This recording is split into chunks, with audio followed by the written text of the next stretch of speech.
চোখ বন্ধ করে নামাজ পড়া যাবে কিনা, রাতে দরজা জানালা খুলে ঘুমানো যাবে কিনা, সিজদার সময় হাত কোথায় রাখা সঠিক, গোসলের আগে উযু করলে গোসলের সময় লজ্জা স্থানে হাত লাগে বা পরিষ্কার করার জন্য হাত লাগে, তাহলে কি গোসল শেষে আবার উযু করতে হবে? স্বামী মারা গেলে মেয়েদের সাদা শাড়ি পরা কি জায়েজ?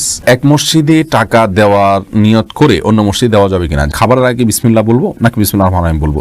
রুকু থেকে সোজা হয়ে দাঁড়িয়ে রব্বানা লাকাল হামদ বলবো নাকি রব্বানা ওয়ালাকাল হামদ বলবো? রুকু থেকে সোজা হয়ে কতখানি সময় দেরিতে দাঁড়িয়ে থাকতে হয়? টি শার্ট পরে নামাজ হবে কিনা?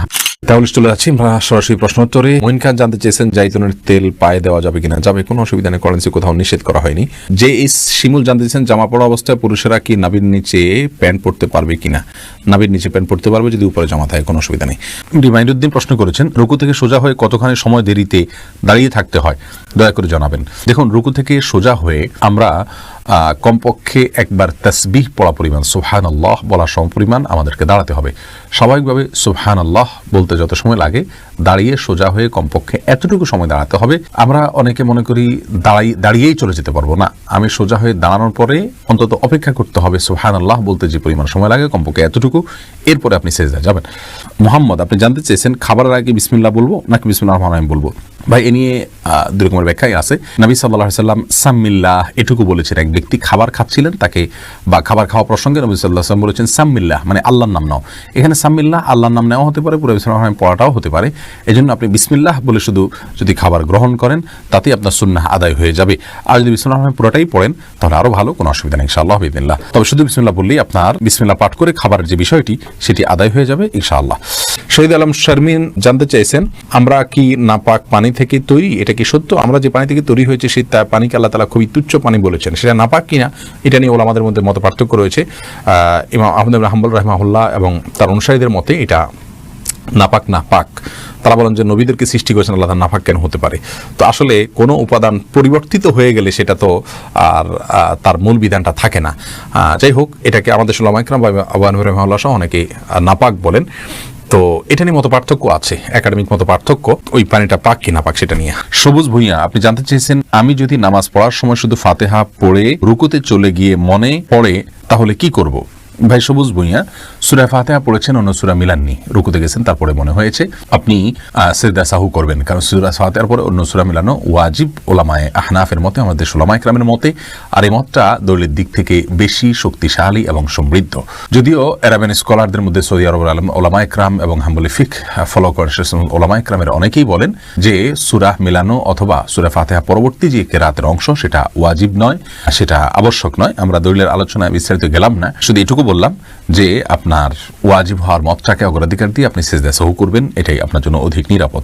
রাজি হোসেন আপনি জানতে চেয়েছেন মাস্ক পরে সালাত আদায় করা যাবে কিনা? যদি আপনার ভয় হয়, আতঙ্ক গ্রস্ত থাকেন আপনি, আপনার শঙ্কা যদি হয় যে আমি মাস্ক না পরলে এই সময় আমার বিপদ হতে পারে, বা বিপদ যদি এই পর্যায়ে পৌঁছে যায় কোনো সমাজে, ইনশাআল্লাহ মাস্ক পরে সালাত আদায় করলে সালাত হয়ে যাবে। তবে স্বাভাবিক অবস্থায় মাস্ক পরে সালাত আদায় করা নিষিদ্ধ, বরং স্বাভাবিকভাবে মুখ খোলা রেখে সালাত আদায় করতে হবে, মুখ বন্ধ রেখে সালাত আদায় করা মাকরুহ। সালাত হয়ে যাবে ইনশাআল্লাহ। কিন্তু যদি আমাদের এই যে করোনা ভাইরাসের যে পরিস্থিতি চলছে, এরকম কোনো পরিস্থিতিতে শঙ্কার জায়গা থেকে আপনি মাস্ক পরেন, তাহলে ইনশাআল্লাহ বিইذনিল্লাহ আপনার এটাতে কোনো অসুবিধা হবে না। এমডি আশরাফুল ইসলাম জানতে চেয়েছেন টি শার্ট পরে নামাজ হবে কিনা? হ্যাঁ, নামাজ হয়ে যাবে, কিন্তু এরকম কোনো টি শার্ট পরে সালাত আদায় করা উচিত নয় যেটা সালাতের গাম্ভীর্যতার সাথে যায় না, অথবা আপনার এই টি শার্ট পরে আপনি কোথাও যান না ভালো কোথাও, এরকম যদি হয় তাহলে আপনার জন্য টি শার্ট পরে সালাত আদায় করা জায়েজ হবে না, অন্যথায় জায়েজ হবে। আল্লাহ তাআলা বলেছেন ইয়া আইয়ুহাল্লাযীনা আমানু খুযু যিনাতাকুম ইনদা কুল্লি মাসজিদ, হে ঈমানদাররা প্রত্যেক সালাতের সময় সুন্দর পোশাক পরিধান করো। অতএব আপনি যে পোশাকটা আপনার কাছে সুন্দর, সম্ভ্রান্ত জায়গায় আপনি যান সাধারণত, বা সাধারণ পোশাক নয়, অপমানজনক পোশাক নয়, বা আপনার শোয়ার পোশাক নয়, বা এটা পরে আপনি কোথাও যেতে চান না, এরকম পোশাক যদি না হয় তাহলে সেক্ষেত্রে আপনার সালাত হয়ে যাবে, টি শার্টেও কোনো অসুবিধা নেই। এরপরে প্রশ্ন করেছেন মঞ্জুরা পারভিন, আপনি প্রশ্ন করেছেন রুকু থেকে সোজা হয়ে দাঁড়িয়ে রব্বানা লাকাল হামদ বলবো নাকি রব্বানা ওয়ালাকাল হামদ বলবো? দুইটাই বিশুদ্ধ হাদিস দ্বারা প্রমাণিত, বরং কোনো কোনো বর্ণায় আল্লাহুম্মা রব্বানা লাকাল হামদ, আল্লাহুম্মা রব্বানা ওয়ালাকাল হামদ এরকমও আছে, যার কারণে আপনি যে কোনোটা পড়েন তাতে আপনার সালাত আদায় হয়ে যাবে, সুন্নাহ আদায় হয়ে যাবে, যেহেতু সবগুলোই হাদিস দ্বারা প্রমাণিত। আর কাসরাতুল মাবানি তাদুল্লু আলা কাসরাতিল মাআনি, এই মূলনীতির আলোকে আপনি রব্বানা ওয়ালাকাল হামদ যদি পড়েন অথবা আল্লাহুম্মা রব্বানা ওয়ালাকাল হামদ যদি পড়েন তাহলে সেটা বেশি ভালো। এরপরে প্রশ্ন করেছেন তাহমিনা আখন্দ, এক মসজিদে টাকা দেওয়ার নিয়ত করে অন্য মসজিদে দেওয়া যাবে কিনা? যাবে, যদি অন্য মসজিদে এর চেয়ে বেশি প্রয়োজন মনে হয় তাহলে নিয়ত পরিবর্তন করা যায়, অসুবিধা নেই। নিউ কাটার এআইডি থেকে প্রশ্ন করা হচ্ছে, স্বামী মারা গেলে মেয়েদের সাদা শাড়ি পরা কি জায়েজ? মেয়েদের স্বামী মারা গেলে সাদা শাড়ি আর কালো শাড়ি এরকম কোনো কিছু পরার ক্ষেত্রে ইসলামী শরিয়াত কোনো নির্দেশনা দেয় না।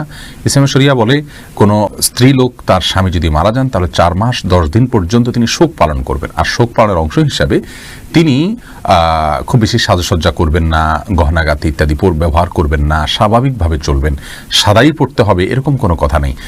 সচরাচর তিনি বেড়াতে গেলে বা কোনো অনুষ্ঠানে গেলে, কোনো মেহমান অতিথি আসলে তখন যে পোশাকগুলো পরেন এরকম কোনো পোশাক পরবেন না, বাস এটাই হলো সবচেয়ে গুরুত্বপূর্ণ বিষয়। কিন্তু এর বাইরে তাকে বিশেষ কোনো কালারের কাপড় পরতে হবে, সাদা পরতে হবে এমন কোনো বাধ্যবাধকতা ইসলামী শরীয়তে নেই। মোহাম্মদ ফাজলুল করিম জানতে চেয়েছেন, গোসলের আগে উযু করলে গোসলের সময় লজ্জা স্থানে হাত লাগে বা পরিষ্কার করার জন্য হাত লাগে তাহলে কি গোসল শেষে আবার উযু করতে হবে? যে অনেক উলামায়ে কেরামের মতে মান মাসসা ফারাজাহু ফালিয়াতাওয়াজ্জা, যে ব্যক্তি তার লজ্জাস্থানে স্পর্শ করে কোনো কিছুর আড়াল ছাড়া সরাসরি হাত দিয়ে তার উযু আবার করতে হবে, তার উযু ভঙ্গ হয়ে যায়, এরকম বর্ণনাকে সামনে রেখে অনেক উলামায়ে কেরাম এটাকে উযু ভঙ্গের কারণ হিসেবে বলেছেন। তাদের সাথে অবশ্যই আপনাকে উযু করতে হবে পুনরায়। তো আমাদের উলামায়ে কেরাম বা উলামায়ে আহনাফ এটাকে উযু ভঙ্গের কারণ হিসাবে গণ্য করেন না এবং তারা এর বিপরীতে বিভিন্ন হাদিসকে দাঁড় করানো বিভিন্ন জবাব দিয়ে থাকেন, তাদের মতে আপনার উযু ভঙ্গ হবে না। সুজন মাহমুদ জানতে চেয়েছেন, সিজদার সময় হাত কোথায় রাখা সঠিক? সিজদার সময় আপনি হাতকে পায়ের যে গিরাটা সেখান থেকে আপনি অন্তত এক হাত বা তার একটু বেশি নেবেন, যাতে করে স্বাভাবিকভাবে আপনি হাত রাখতে পারেন এবং আপনার পেটের নিচ দিয়ে একটা ছোট বাচ্চা আসা যাওয়া করার মতো, অর্থাৎ ছাগলের বাচ্চা টাচ্চা অথবা এই জাতীয় কোনো ছোট বাচ্চা টাচ্চা আসা যাওয়ার মতো জায়গা থাকে এরকম দূরে রাখবেন, একদম কাছেও থাকবেন না জড়সড়ভাবে, আবার অতি দূরেও যাবেন না। আর 2 হাতের মাঝামাঝি আপনি মাথা রাখবেন। তুলি আপনি প্রশ্ন করেছেন, রাতে দরজা জানালা খুলে ঘুমানো যাবে কিনা? সরাসরি কোন হাদিসে নিষেধ আছে বলে আমার জানা নেই, তবে হ্যাঁ দরজা বন্ধ করে ঘুমানো নিষেধ, দরজা বন্ধ করতে বলা আছে। মহিউদ্দিন কাম মন্ডল জানতে চেয়েছেন, চোখ বন্ধ করে নামাজ পড়া যাবে কিনা? যাবে, কিন্তু মাকরুহ। মাঝে মধ্যে আপনার জন্য মনোযোগ সৃষ্টি করার জন্য করতে পারেন।